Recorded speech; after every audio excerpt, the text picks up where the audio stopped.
Pedro Gonzalez is an associate editor at Chronicles magazine. He joins us tonight. Pedro, here's what I don't understand. Thank you for coming. Here's what I don't understand.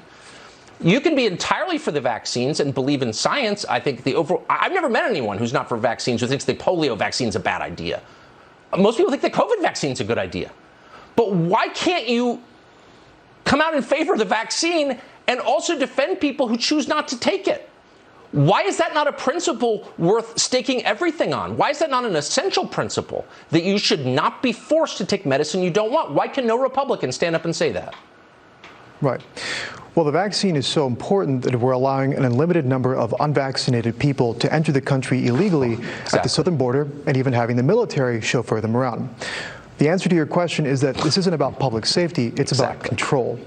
The hysteric push for vaccinations has effectively enlarged the national security apparatus. Biden allies, including the DNC, are pushing cell phone companies to work with them to, quote, dispel misinformation about vaccines sent over social media and text messages. In other words, the state becomes the arbiter of truth in public and private life. The ADL and PayPal recently announced a partnership to deplatform extremists. The ADL also considers vaccine criticism, quote, racist, extremist, anti-Semitic conspiracies. So you see where this is going. Yeah. Vaccine criticism could cost you your reputation and livelihood. Meanwhile, as you noted, the CDC has announced that everyone, vaccinated or not, must wear masks indoors, including everyone in K-12 schools. This is psychotic. Children are the least susceptible to COVID and the most vulnerable to fear-mongering. There's been a spike in suicide attempts in children under 13. But this isn't going to stop on its own because there's so much money involved.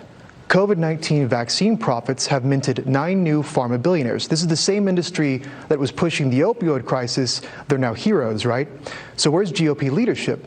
McConnell says everyone needs to get vaccinated or it's back to lockdowns. The GOP is fixated right now on virtue signaling about totalitarianism in Cuba and abroad and seemingly uninterested with its creep at home, and that has to change. It used to be considered a foundational principle of both parties that you couldn't force people to undergo involuntary medical procedures, not people of sound mind anyway, and that you had to explain yourself. If you have a national policy that affects everybody, and particularly their children, that you have to justify it. You can't just tell people to shut up and obey. But I don't see anybody standing up to demand a clear explanation. You saw Peter Doocy ask it in the White House briefing. What's the explanation? I mean, I'm open-minded. I believe in UFOs. You convince me of anything, okay? Just tell me why we're doing this, and no one will answer. Why? Well, I can't tell you why, but I can tell you that more and more people are asking that question, which is important because there is a deliberate, coordinated effort to kill that question in the crib.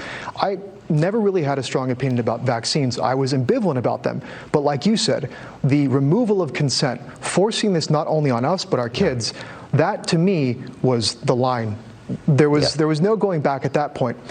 And again, this is not going to just stop on its own unless someone or some party takes a stand. In California, for example, the San Francisco County has filed a health order that allows minors to consent to taking the vaccine. In other words, the state is going behind the backs of parents to push vaccines on kids.